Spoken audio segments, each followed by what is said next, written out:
The thing that I know that most people don't know is his middle name. And his middle name is Laura. Definitely, his way of looking at situations, and it's interesting. It's very different, and I think hopefully your documentary will expose sort of that mentality that he has. I think it's very unique. What is this documentary even about?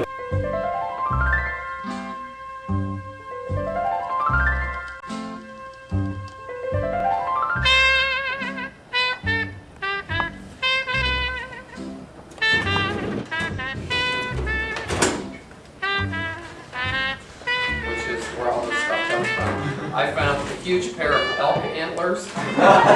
I think what I'm going to do is I'm going to give them to the Goodwill on 41st Avenue. And then a week later I'm going to show up and say, you know what I'm really looking for? Much about this man remains a mystery to the community at PCS. You know, maybe they're keeping them in back.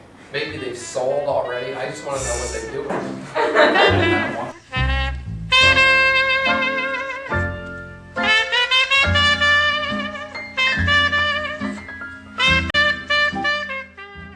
I think he makes a delicious corn on the cob.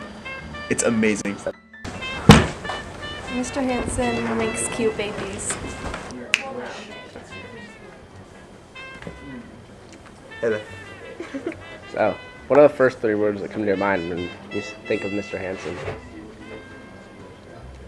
3 words don't really come to my mind, but have to be Nebraska, Yosemite, inside joke there, and abuse.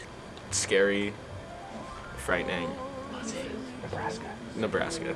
Mr. Hansen came into our English class in junior year, which was AP English Literature, and I had never really understood the way we were supposed to write these essays. And Mr. Hansen just comes in. He's made everything so clear to me, and that's why I got a 5 pretty much. And he's always just super funny and has great stories to tell, and he's a great guy to be around. Nebraska. Have to be Nebraska. Nebraska. Nebraska. Nebraska. Nebraska. Nebraska. Nebraska. Nebraska. Nebraska? Nebraska.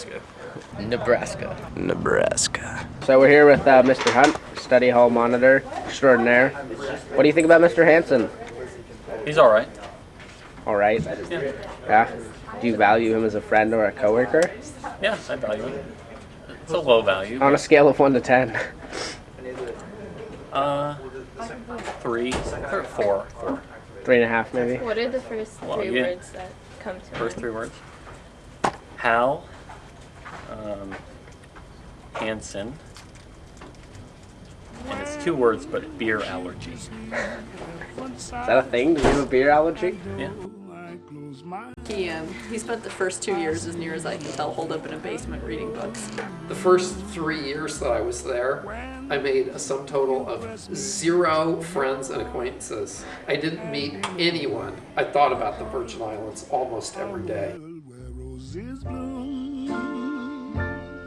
And then the 3rd year, he took over student government and was like one of the most known people on campus.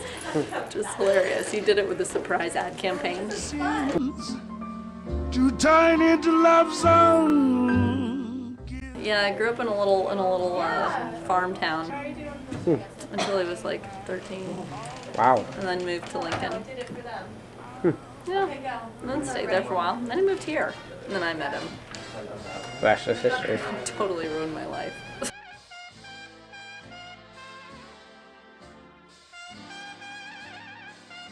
People of Walmart. Has anybody ever been there? People of Walmart. Which I guess is nice, isn't it, Feldman?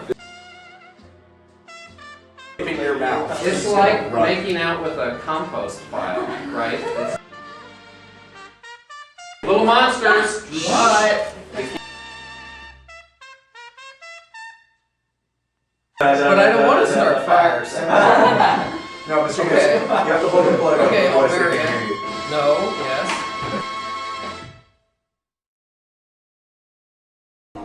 Let's see. Meat. humor and intelligence. Well, sort of out of the ordinary kind of guy, different style, a different manner of speaking, and I wondered, well, actually, it's the same thing Mr. Douglas asked me about Mr. Hansen early on. Who dresses him? And the first time I was talking to him and I saw him pull a cheese stick out of his suit coat pocket and start eating it, and I remember thinking that was kind of weird. It's worth something, but it's not quite worth 1 penny. There's actual Hal Hansen DNA slathered around the cup. If you're writing a term paper about the Ottoman Empire, it suggests that you might want to buy Viagra. Right? Greg is texting during the interview. I was not I mean, texting. if Greg is texting during the interview, how can you possibly expect anyone to pay attention to this? Well, I was born in Tilden, Nebraska. Although I went to a 3-room red brick country schoolhouse, which was literally in a cornfield in rural Nebraska, 12 miles from the nearest town. We didn't even have a school lunch program. We got hot soup 1 day a week, and we were grateful for it. So anyway, I lived on the farm till I was about 8 or 9. Cattle operation. We also kept chickens. That was one of my first jobs on the farm, is I had a little bag of vitamins, and I would have to spread them out to the chickens. They weren't actually like vitamins. It wasn't like Flintstones vitamins. It was more like this chicken feed, which had been laced with vitamins. And you would go and throw it to the chickens, right? Which was given to me as a task because I wasn't good at other jobs, right? But you can throw, the dumbest man in America can throw chicken feed out of a bag, which is what I did. And then we moved into a small town, the town of Tilden, Nebraska. But I went to school there for 3 years.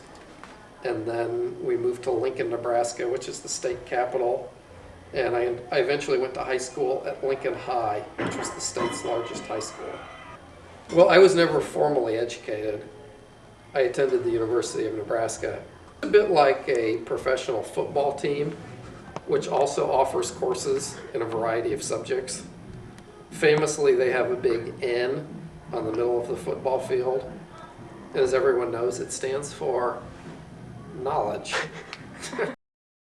After college, madmen destroyed the World Trade Center, and no one would hire anyone to do anything.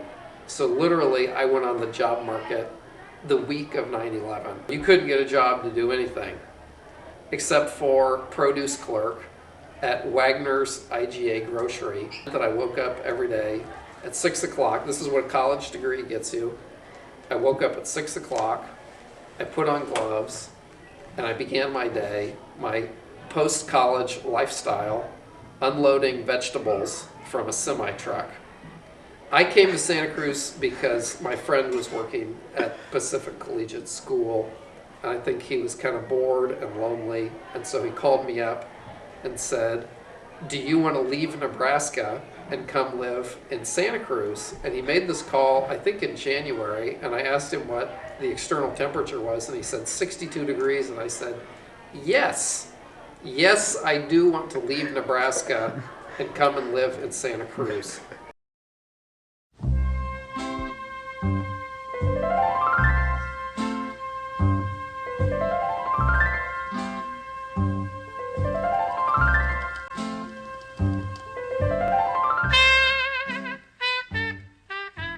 Mr. Feldman, slowly, Mr. Hill.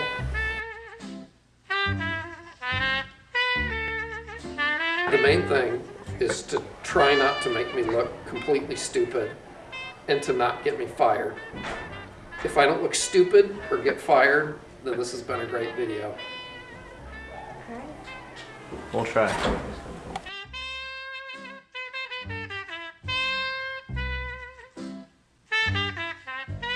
But for the first 2 years I was at the University of Nebraska, I thought about big, burly Texas men almost every day. Is that a true story? That's a true story.